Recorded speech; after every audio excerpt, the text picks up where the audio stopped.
नमो अरिहन्ताणं नमो सिद्धाणं नमो आयर्याणं नमो उवज्जायाणं नमो लोके सव्वसानम् पापामरातिचर्मो बन्धुर्जीवस्य चेतनिस्सिन्वत् तं यदि जानीते श्रेयो ज्ञाता ध्रुवं भवति। पाप का शत्रु है और धर्म जीव का मित्र है, ऐसा निश्चय करके जो अपने आत्मा को जानता है वो ध्रुव यानी नष्ट नहीं होने वाले सुख को प्राप्त करता है।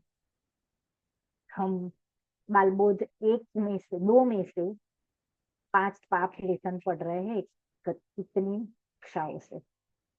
उसमें हमने पिछली कक्षा में लास्ट परिग्रह पाप संबंधी चर्चा करी थी, लेकिन थोड़ा कठिन विषय है और बहुत ज्यादा समझने लायक विषय है, इसलिए मैं रिवीजन करूंगी। और पिछली कक्षा का रिकॉर्डिंग आधा ही हो पाया है, इसलिए भी मैं रिवीजन करूंगी। और मैं जो यूट्यूब पर सुनने वाले हैं उनसे जरूर कहूंगी कि देखो, कभी कभी ऐसा होता है कि रिकॉर्डिंग नहीं हो पाता, कोई प्रॉब्लम आ जाती है, इसलिए हो सके तो ये ट्राई करें कि जूम पर बैठे, है ना। तो आप अगर रिकॉर्डिंग नहीं हो पाएगी तो अच्छा विषय आपका छूट सकता है।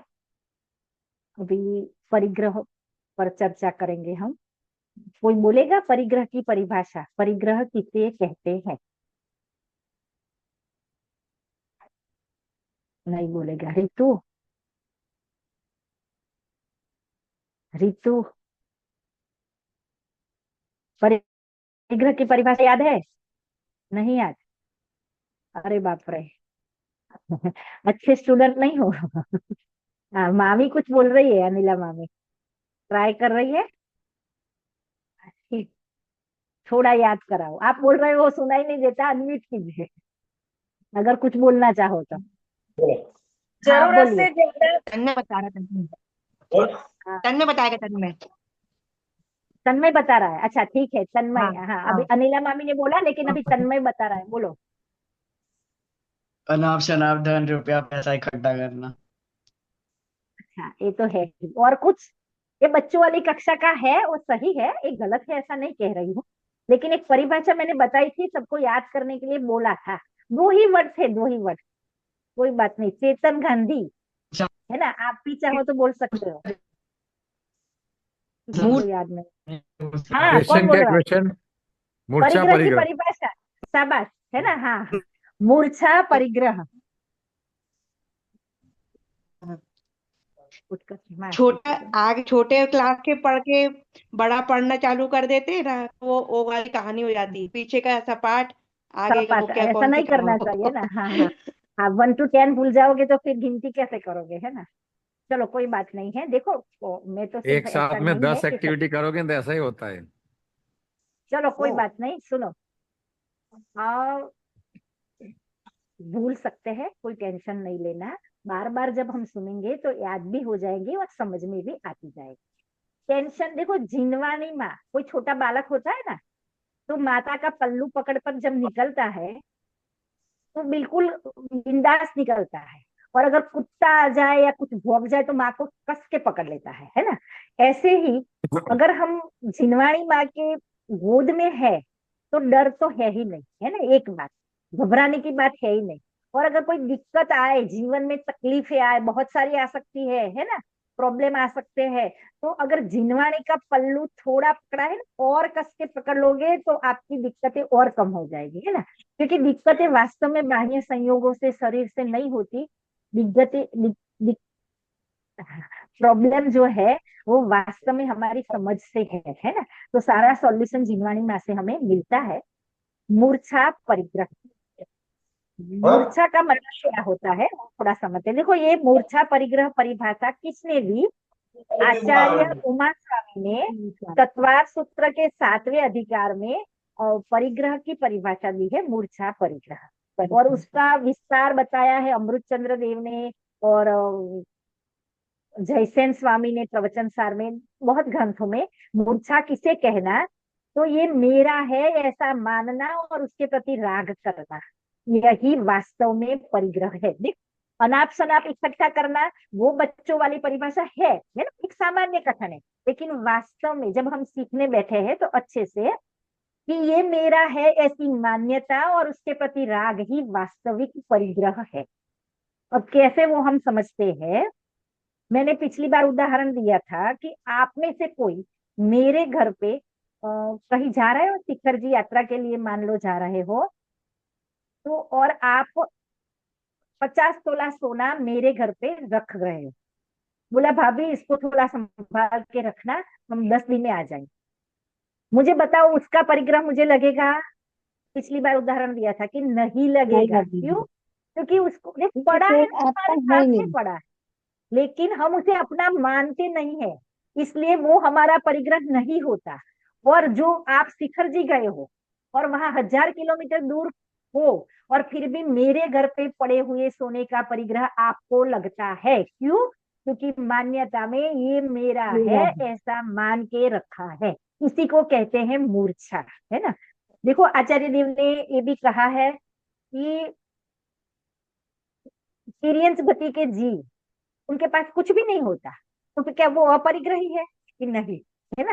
वो उनके पास बाह्य में कुछ भी नहीं होने पर अंतरंग परिग्रह और मिथ्यात्व, ये मेरा है ऐसा, एक रोटी मिल जाए तो ये मेरी है ऐसी मान्यता पड़ी है, तो उनके पास पूरा परिग्रह है ना। देखो ये मूर्छा का मतलब समझते हो, ये मोह और मूर्छा एक ही बात है, मिथ्यात्व। और मैंने कहा था परिग्रह के कितने भेद हैं, टोटल 24 भेद है, लेकिन उसके मुख्य 2 भेद है, एक बहिरक और एक एक अंतरंग। आपको याद क्या रखना है? मूर्छा परिग्रह वाली परिभाषा, मूर्छा यानी ये मेरा है ऐसा मान्यता ही वास्तव में परिग्रह है। मान्यता और उसके उसके साथ उसका राग, है ना। ये ड्रेस मेरा है और ये मुझे अच्छा लगता है या बुरा लगता है, दोनों आ गए, ये राग द्वेष। और ये मेरा है ये मान्यता, ये दोनों ही परिग्रह है ना। और उसने कहा आचार्य देव ने कि तिर्यंच गति के जीव और दरिद्री मनुष्य भी, है ना, स्वभाव से दरिद्री देखे जाते हैं, उनके पास कुछ परिग्रह नहीं है और फिर भी उनके पास सारे के सारे परिग्रह पड़े हैं, है ना, वो अपरिग्रही नहीं है। तो देखो परिस्थिति क्या होगी कि मान लो एक व्यक्ति के पास कुछ नहीं है ना, लेकिन अंतरंग में मिथ्यात्व और सभी कषाय पड़े हैं, अंतरंग परिग्रह पड़े हैं, तो उसको बाह्य परिग्रह है, यही समझना, क्योंकि उसका पुण्य नहीं है इसलिए नहीं मिला। और दूसरा, मान लो हमारे तीर्थंकर है, शांतिनाथ, कुंथुनाथ, अरनाथ, ये उसी भव से मोक्ष जाने वाले हैं, लेकिन चक्रवर्ती थे, किसको पता होगा ये चक्रवर्ती भी थे। तो उनको नामदेव कितना संपत्ति थी, 6 खंड का राज्य था उनके पास।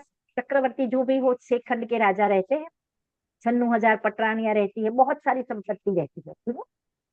तो उनको कितना परिग्रह था कि समझना थोड़ा, वो सम्यक दृष्टि थे, कितने को जानते थे, इसलिए इनको ये पता था कि ये शरीर मेरा नहीं है तो पर द्रव्य तो मेरे हो ही नहीं सकते, है ना।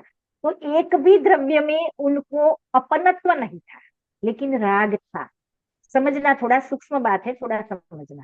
अपनत्व नहीं था इसलिए उनको मिथ्यात्व नाम का परिग्रह भी नहीं था, लेकिन राग था, तो उतना परिग्रह भी उनको था गृहस्थ अवस्था में, है ना। जब राजा थे तो उनके पास जितना राज्य था उतना राग भी था, इसलिए उनको बाह्य में जितना था उतना बाह्य का, और अंतरंग में जितना राग था उतना अंतरंग, दोनों प्रकार के परिग्रह थे। कब? जब वो राजा थे, चक्रवर्ती थे।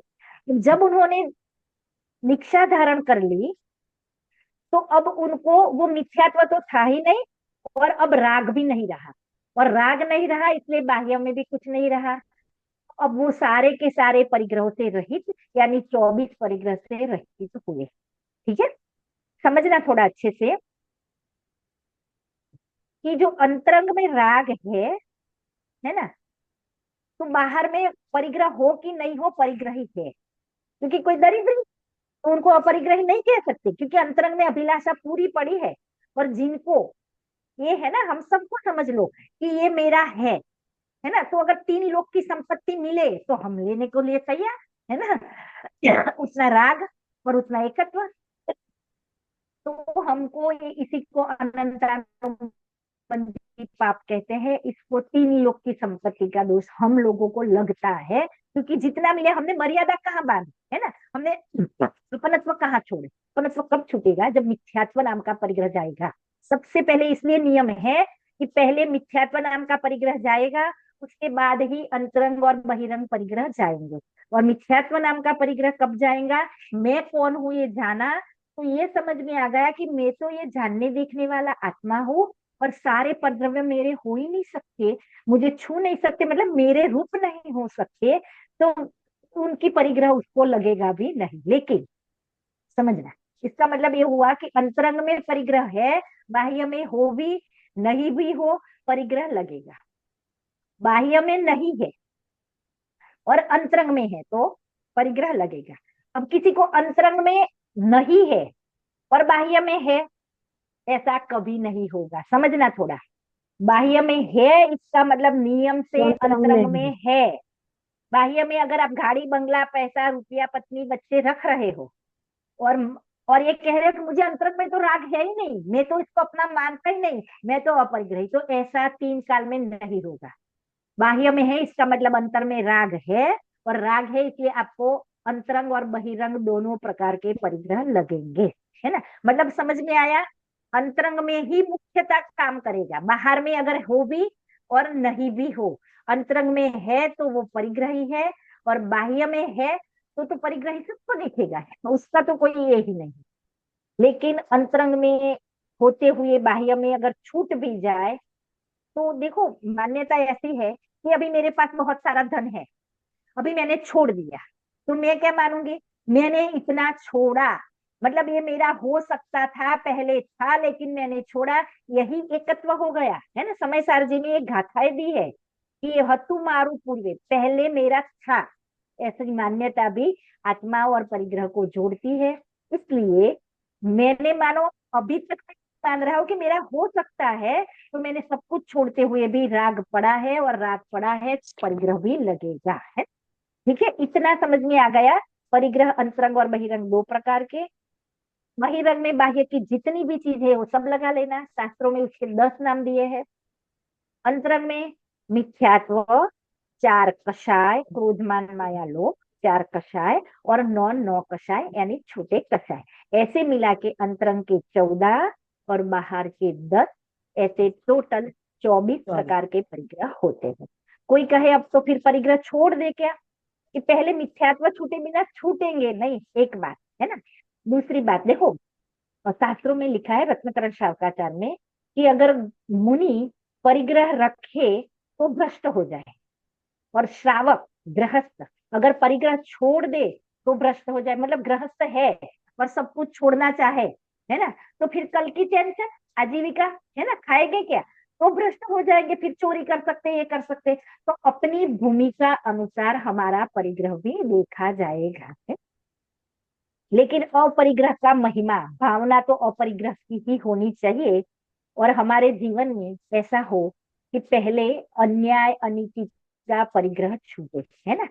जो गलत परिग्रह है और गलत रास्ते से आ रहा है धन संपत्ति, वो परिग्रह पहले छूटना चाहिए। उसके बाद ही न्याय नीति का परिग्रह गुणस्थान अनुसार जैसा राग जाएगा, नियम से परिग्रह छूटता जाएगा। मुनिराज को वस्त्र छोड़ने नहीं पड़ते, राग नहीं रहता तो वस्त्र छूट जाते हैं। इतने आप जैसे कोई बालक हो, बालक है, उदाहरण समझते हैं थोड़ा सा। उसने छोटा सा था, 1 1.5 साल का, और खेलते खेलते उसके हाथ में चाकू आ गया और उसने ऐसे कस के चाकू पकड़ लिया। अब हमें चाकू आगे से पकड़ा है ना, जहां धार है उसकी, अब हमें चाकू तो छुड़ाना तो पड़े, तो उसको काट कट जाएगा हाथ, तो हम उसको खींचने का प्रयत्न करेंगे तो वो और जोर से कस के पकड़ेगा, है ना। लेकिन जब हम उसे एक उसका प्रिय सबसे अच्छा लगने वाला एक खिलौना उसको दे देंगे, तो कब चाकू ऐसे छूट जाएगा और वो गाड़ी है, जो भी है, डॉल है, वो पकड़ लेगा, है। तो अपने आप सहजता से उससे अच्छी चीज मिलेगी, तो सहजता से वो छूट जाता है। ऐसे ही वास्तव में अपना आत्मा, सिद्ध भगवान क्या कर रहे हैं? अकेला आत्मा रह गया है सिद्ध भगवान यानी, और फर्क क्या रहा है? अनंत सुख को भोग रहे। तो वो सुख कहाँ है? आत्मा में। जिसे अपना आत्मा मिलता है उसे सहजता से बाह्य में जो सुख दिखते थे ना, ये गाड़ी बंगला पैसा वगैरह में, इंद्रिय के भोग, उसमें सुख लगता नहीं, वहां उनको दुख लगने लगता है और वहां से निकलना चाहते हैं। और जितना जितना राग टूटता जाता है उतना उतना अपने आप परिग्रह छूटता जाता है। मतलब पंचम गुण स्थान आएंगे, राग कम हो गया तो परिग्रह की मर्यादा बांध ली है ना, प्रतिमाएं धारण कर ली, व्रत धारण कर लिए है ना, उनको अच्छे से पढ़ेंगे। थोड़ा सा समझाती हूँ, मिथ्यात्व चला जाता है तो चौथा गुण स्थान आता है, तो अनंतानुबंधी राग चला जाता है। पहले क्रोधमान माया लोभ का बड़ा हिस्सा, अनंतानुबंधी क्रोध, अनंतानुबंधी मान, अनंतानुबंधी लोभ और अनंतानुबंधी माया, ऐसे फिर उसको कहते हैं चौथा गुण स्थान। यानी वो मोक्ष मार्ग की शुरुआत हो गई, लेकिन बाह्य में अभी परिग्रही है, जैसे तीर्थंकर है ना, चक्रवर्ती वगैरह उसी भाव से मोक्ष जाने वाले, लेकिन घर में रहते हैं। एक छठाला पढ़ेंगे तो अच्छे से उसको सीखेंगे। फिर आत्मा में अच्छा लगता है तो बार बार उपयोग वहां जाता है, लीनता होती है, वितरागता बढ़ती है, तो दूसरी चौकड़ी चली जाती है, उसे कहेंगे पंचम गुण स्थान। अब राग इतना कम हो गया कि जो बाह्य में परिग्रह है उसको कम करता करता उसकी मर्यादा बांधेंगे, उसे कहेंगे अपरिग्रह परिमाण व्रत। अब परिग्रह में मर्यादा बनाएगा, है ना, कपड़े है जो भी है। और क्यों? अंतरंग में राग टूट गया, दो चौकड़ी चली गई, चार चौकड़ी होती है कषाय की, उसमें से दो चौकड़ी चली गई। जो नए हैं उनके लिए थोड़ा कठिन हो सकता है। ये क्रोधमान माया लोभ जो कषाय है वो चार प्रकार के होते हैं, अनंतानुबंधी, अप्रत्याख्यान, प्रत्याख्यान और संजम। उसमें से अनंतानुबंधी गया, सम्यक दर्शन हो गया, मोक्ष मार्ग शुरू हो गया, चौथा गुण स्थान। फिर अप्रत्याख्यानावरण गया, पंचम गुण स्थान, श्रावक के व्रत, प्रतिमा और दो कषाय का अभाव हुआ, तो उतना राग गया तो बाह्य में उतना परिग्रह भी छूटा। फिर आत्मा के आश्रय से और वितरागता बढ़ी, तो अब तीसरी चौकड़ी प्रत्याख्यान कषाय भी चला गया। अब घर में रहने का राग नहीं रहा, वस्त्र रखने का राग नहीं रहा, और अंतरंग में इतना सुख लगा कि बाह्य में दुख लगने लगा, तो वो छूटा। और छठा सातवां गुण स्थान यानी मुनिपना आया। और एक चौकड़ी बाकी है, स्वरूप में पूर्ण लीनता हो जाएगी, एक चौकड़ी बाकी है ना, तो उतना राग है, भोजन करने का राग है, शास्त्र लिखने का राग है, उपदेश देने का राग है, वो राग भी जब छूटेगा स्वरूप में पूर्ण लीनता हो जाएगी, अरिहंतपना आ जाएगा, है ना, और पूर्ण वितरागी हो जाएंगे। तो इस प्रकार से राग छूटता है, ऐसे बाह्य परिग्रह भी छूटता है, ठीक है। लेकिन इसलिए हमारे गुणस्थान प्रमाण परिग्रह छूटेगा, तो सबसे पहले अन्याय अनिति का परिग्रह छूटना चाहिए। उसके बाद जितना हो सके राग कम करके, देखो थोड़ा सा इसी प्रेरणा के लायक हम थोड़े थोड़े दृष्टांत देखेंगे। पिछली बार मैंने सुई का उदाहरण दिया था, सबको याद होगा, और नहीं हो तो जो यूट्यूब पे आएगा आप सुन सकते हो। एक और उदाहरण है सिकंदर, सिकंदर का नाम सबने सुना होगा। सिकंदर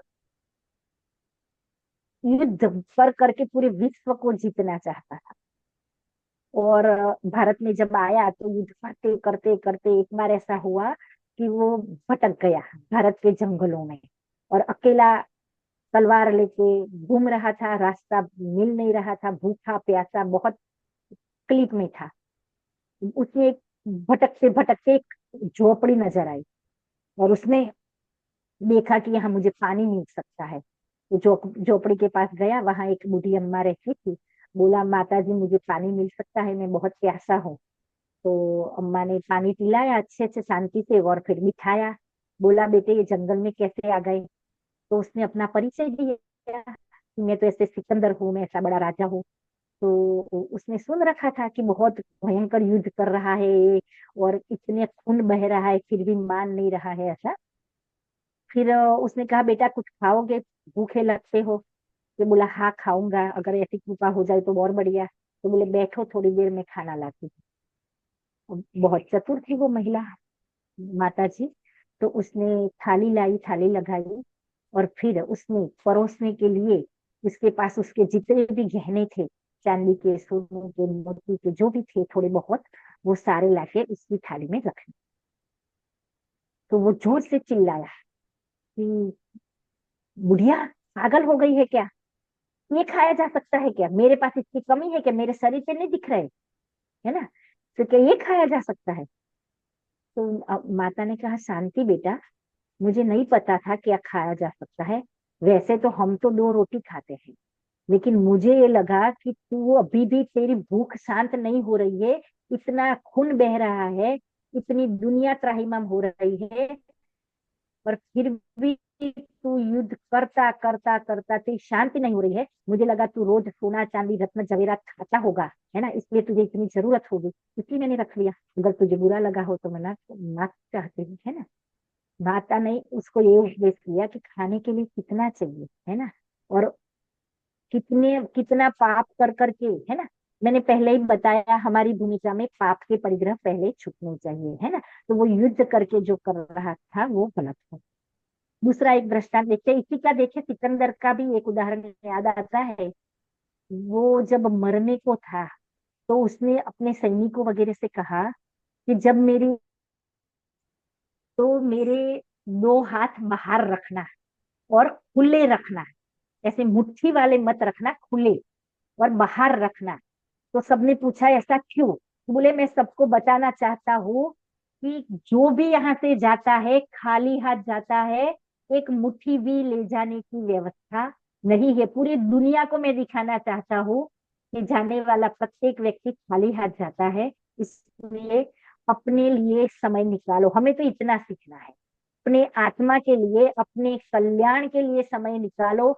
चाहिए कितना, देखो बहुत ज्यादा इकट्ठा करा होगा, एक पाप का उदय एक ठोकर में सब नष्ट हो सकता है, और कुछ भी नहीं होगा। आपके पुण्य के उदय के अनुसार रोटी की भी व्यवस्था हो जाएगी, लेकिन अपने लिए थोड़ा बहुत समय जरूर निकालना चाहिए। तीसरा एक उदाहरण कहती हूँ। एक सेठ जी थे, बहुत पैसे वाले, बहुत धनवान थे। तो उन्होंने अपने मुंशी से कहा, अपना जो आज के जमाने में कहो अपने सीए से कहा कि भाई, अपनी सारी संपत्ति का पूरा हिसाब निकाल और देख कि हमारी कितनी पीढ़ी तक चल सके, इतनी संपत्ति हमारे पास है। तो सीए ने काम कर दिया, और उसने सब हिसाब निकाल के करके सेठ जी से कहा, सेठ जी, हमारी 7 पीढ़ी खाए बैठे बैठे उतनी संपत्ति आज आपके पास है, आपको कोई टेंशन करने की जरूरत नहीं है ना। अरे तो नींद आ रही है क्या? नहीं आ रही है? हाँ, ठीक है, मोबाइल नीचे होगा, है ना। तो फिर सेठ जी को लगा कि, उसने क्या कहा, कोई टेंशन करने की जरूरत नहीं। लेकिन सेठ जी अब टेंशन में आ गए। सेठ जी को अब नींद हराम हो गई। उनको रात रात भर नींद नहीं आती थी। वो क्या सोचते थे कि मेरी 7 पीढ़ी के बाद क्या होगा। तो उन्होंने इतनी इतनी परेशानी होने लगी, इतना टेंशन होने लगा कि किसी पंडित जी से पूछा, किसी व्यक्ति से पूछा परिचित, कि अरे मुझे नींद नहीं आती, इतना टेंशन है, मैं क्या करूं। जो पंडित जी थे उन्होंने कहा, आपके सामने जो ब्रह्मचारी भाई रहते हैं ना, जो सज्जन पुरुष है, उनको एक दिन का भोजन कराना, आपका टेंशन खत्म हो जाएगा। सेठ जी को लगा, बस इतनी सी बात, कल के कल करा दूंगा, उसमें क्या है ना। और शाम हो गई थी, 5-6 बज गए होंगे। तो वो जल्दी से दौड़ के, मतलब आज ही मेरी नींद अच्छी हो जाए, जल्दी से दौड़ के सामने वो जो ब्रह्मचारी भाई रहते थे, एक अकेले सज्जन, उनके घर पे गए और बोले, भैया कल का आपका खाना मेरे यहाँ। तो उन्होंने मना कर दिया। बोला, नहीं, कल तो मेरा दूसरे व्यक्ति ने बोल दिया है, तो मेरे कल की व्यवस्था तो हो गई है, इसलिए मैं आपके यहाँ नहीं आ सकता। तो सेठ जी ने कहा, तो परसों का कर दो। कल नहीं आ सकते तो कोई बात नहीं, पर तो ब्रह्मचारी भाई एक ही बार भोजन करते थे। तो उन्होंने कहा कि परसों की चिंता में आज से नहीं, है ना, परसों की कल देखे जाएंगी, परसों देखे जाएंगी। मैं तो कल सुबह का हो गया बस, तो मुझे कोई टेंशन नहीं है, तो मैं अभी नहीं बता सकता परसों का। मैं तो सेठ जी घर आए और सोचने लगे, अरे इस व्यक्ति के पास परसों क्या खाएंगे उसकी चिंता नहीं है, क्योंकि वो व्रती थे, तो वो किसी के न्योता से खाते थे, अगर कोई न्योता नहीं दे तो नहीं, भोजन का उपवास कर लेते थे। तो अरे इस व्यक्ति को परसों की चिंता नहीं है, और मुझे 7 पीढ़ी की चिंता, अरे बाप रे, मैं पागल हूँ, ये समझ में आ गया उनको, है ना, कि सुखी तो वो है ना। और फिर उन्होंने अपना टेंशन छोड़ दिया। तो है ना, परिग्रह जो है वो परिग्रह रखने से आता नहीं है, कोई चक्रवर्ती एक एक रुपया जोड़ के होता नहीं, पुण्य से आता है। और मैंने पिछली बार भी बताया था कि पुण्य से ज्यादा और पुण्य से कम हमें मिलता नहीं है। इसलिए आजीविका का टेंशन कम करके स्वाध्याय में और जिम्माड़ी में लगना चाहिए। एक और उदाहरण दे देती हूँ। एक बार एक सेठ जी थे और उन्होंने कुआं खुदवा रहे थे। और पहले तो खेत वेत भी हुआ करते थे, तो वो एक कुआं खुदवा रहे, तो अब देखने के लिए गए हो कि कितना काम हुआ है, क्या हुआ है। तो उन्होंने देखा कि एक जगह गड्ढा हो रहा है, कुआं खुद रहा है, तो एक जगह गड्ढा हो रहा है और मिट्टी निकल निकल कर एक जगह ढेर हो रहा है। एक जगह देखते गए, अरे एक जगह गड्ढा, एक जगह ढेर, एक जगह गड्ढा, एक जगह ढेर। उनको इतना मतलब ये हुआ कि अरे बाप रे, इसका मतलब ये है कि मेरे पास अगर बहुत ज्यादा परिग्रह है तो कोई भूखा मर रहा है। सही में ऐसा है, जिनके घर में दो दो चार चार पांच पांच लोग कमाते हैं और फिर भी संतुष्टि नहीं होती, तो उनको ये कहते हैं कि अगर आप सबकी नौकरियां खा जाओगे, है ना, ये बड़े बड़े है ना अंबानी वगैरह, पूरे देश की इंडस्ट्री खुद को चाहिए, है ना, तो क्या कि एक जगह जब ढेर होता है तो दूसरी जगह गड्ढा होता है।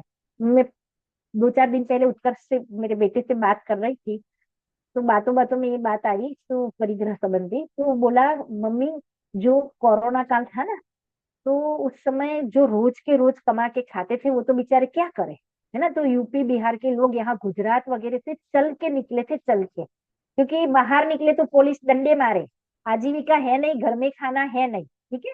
और रास्ते पे चलते चलते वो भूखे मर रहे थे, है ना। बहुत सारे लोग रास्ते में भूख के कारण मर गए। तो मुझे ये कहना है यहाँ कि जब कहीं पर परिग्रह ज्यादा इकट्ठा होता है तो कहीं पर गड्ढा पड़ता है ना। तो अपनी इतनी भी ज्यादा ये नहीं हो कि दूसरे की नौकरियां हम छीन ले, दूसरे की संपत्ति हम छीन ले, है ना। तो अपनी एक मात्रा में संतुष्टि हो, या किसी को अपने आते हुए परिग्रह में से मदद करने के भाव हो, वो पुण्य बन के कारण होते हैं। और वास्तव में परिग्रह की यानी धन संपत्ति की 3 अवस्थाएं शास्त्रों में बताई है।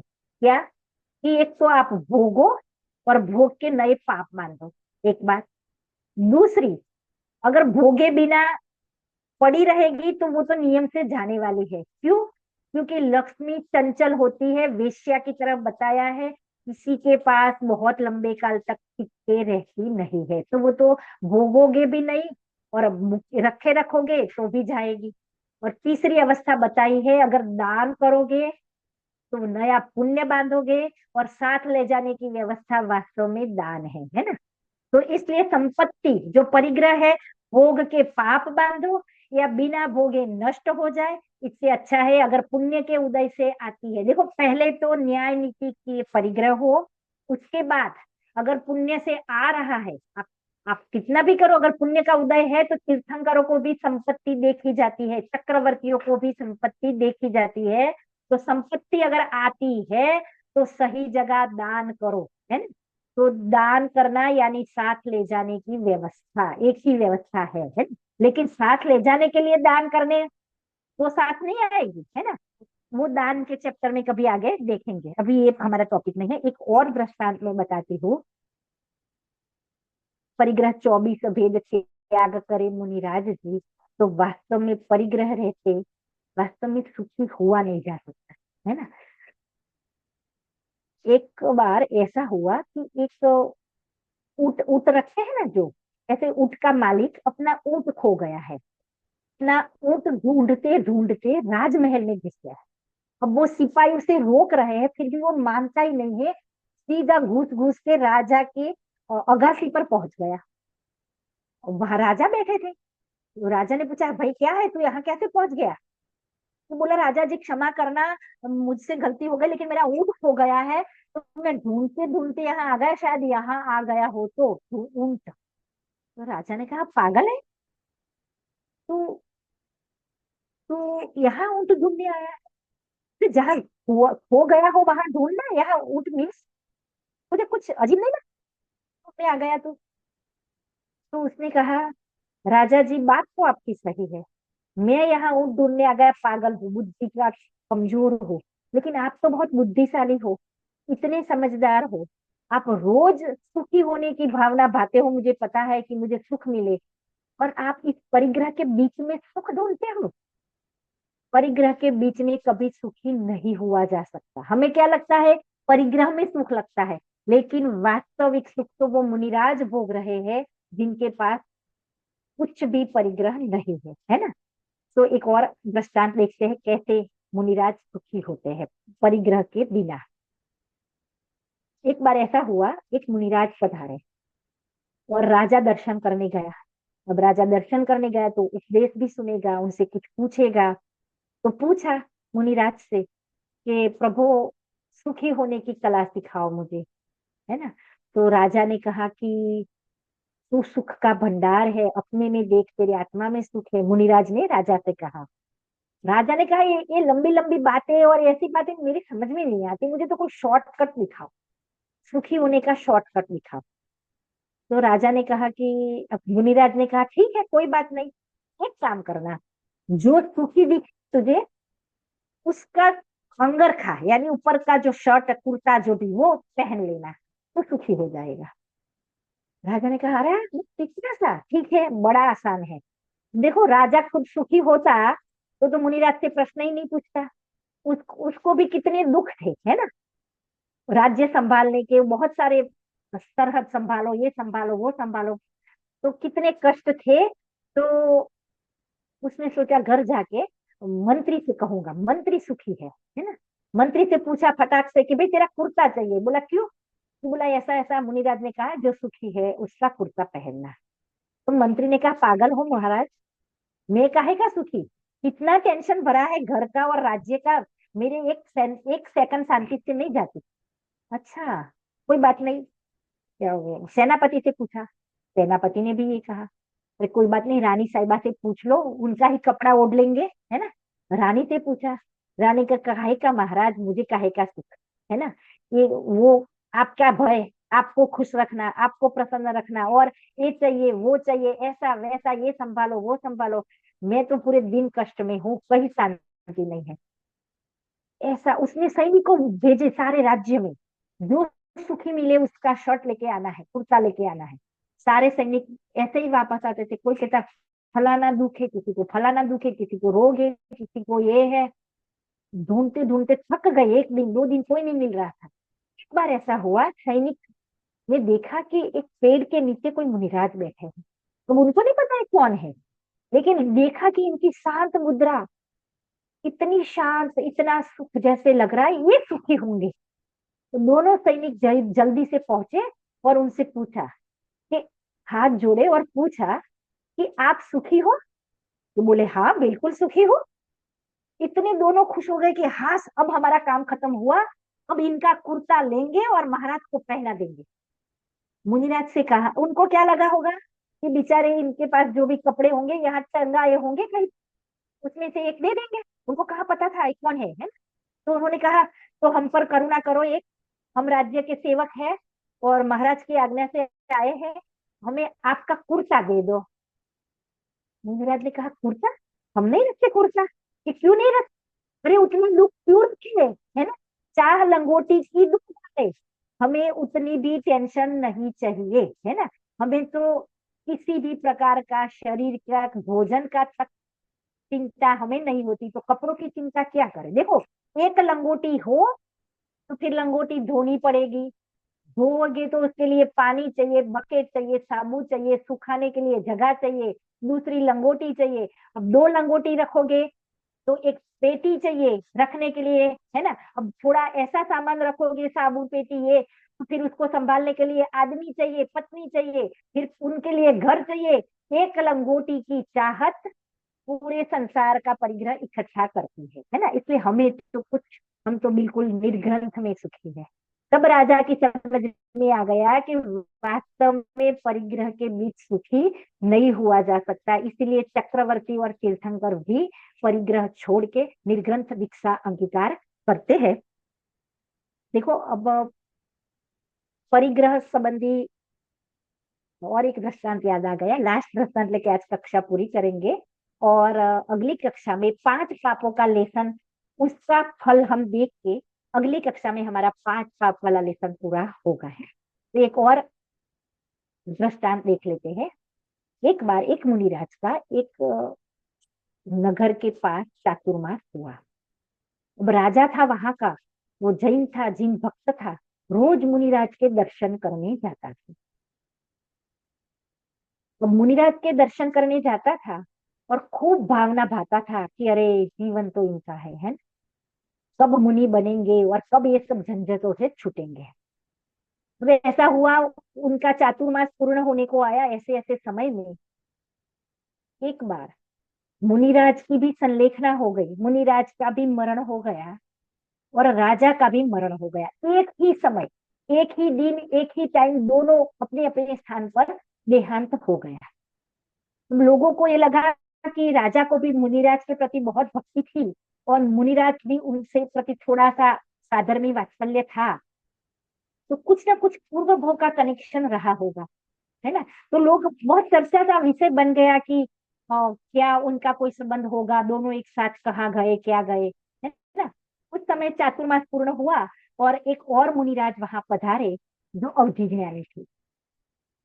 तो सब लोगों ने उनसे पूछा कि प्रभु, एक शंका हमारे सब लोगों के मन में बहुत टाइम से चल रही है कि यहाँ पहले जो मुनिराज आए थे उनका देहांत हो गया और हमारे राजा का भी देहांत हो गया, वो दोनों कहाँ गए, दोनों एक जगह गए, क्या हुआ होगा। तो मुनिराज अवधि ज्ञानी थे इसलिए लोगों ने सब पूछ लिया। तो मुनिराज ने कहा कि एक नरक गया और एक स्वर्ग गया। तो लोगों ने समझ लिया कि राजा नरक गया होगा और मुनिराज स्वर्ग गए होंगे। क्यों? क्योंकि परिग्रह, पता है नरक का कारण बताया है, बहु आरंभ परिग्रह नरकस्य, ये 5वां सूत्र का सूत्र है। नरक जाने का कारण बहुत आरंभ और बहुत परिग्रह होता है ना। लोगों ने समझ लिया तो पूछा लोगों ने कि हाँ, राजा नरक गया होगा और मुनिराज स्वर्ग गए होंगे। तो जो अभिज्ञानी मुनिराज थे उन्होंने कहा नहीं, आपने गलत समझा, मुनिराज जो थे वो नरक गए और राजा स्वर्ग गया। तो लोगों ने आश्चर्य कहा, अरे ऐसे कैसे हो सकता है, ऐसा क्यों हुआ, आप बताओ फिर ऐसा क्यों हुआ। तो मुनिराज ने कहा कि जब वो राजा आता था ना, तो अपना अपना हाथी पे बैठ के और अपना लाव लश्कर सब, कपड़े अच्छे कीमती कपड़े और सब गहने वगैरह पहन के अच्छे से आता था, ठाठ माठ से। और जैसे ही आता था उनके चरणों में, मुनिराज के चरणों में जमीन पे बैठकर ये भावना हमेशा बाता था। उसको उसको घर में भी ये लगता था कि सुखी तो मुनिराज, कब मैं ये परिग्रह से छूटूंगा और कब मैं मुनि दीक्षा धारण करूंगा, है ना। तो उसको परिग्रह होते हुए भी ऐसा था कि ये कब छूटे। पर जब वो आता था ना लाव लश्कर के साथ, है ना, तो अब मुनिराज, अभी तक अंतरंग परिग्रह नहीं छूटा था, मिथ्यात्व नहीं छूटा था, तो उनको ये लगता था कि यार देखो तो इनके ठाठ, हमारे तो कुछ नहीं, देखो तो इनके हाथी घोड़े और सेवक और वस्त्र और गहने और क्या उनकी जय और क्या, पता नहीं इस पुण्य के फल में हमें भी ऐसा मिल जाए, है ना। मतलब जो मुनि थे उनको परिग्रह की चाह थी, जो अभी पहले हमने देखा है ना कि अंतरंग परिग्रह पड़ा था। तो हमेशा भावना ये थी कि मुझे इस पुण्य के फल में ये परिग्रह मिल जाए, है ना। और जो परिग्रह के बीच में था उसे हमेशा ये भावना रहती थी कि ये परिग्रह कब छूटे, ये दुख कब छूटे, है ना। तो परिणामों का फल होता है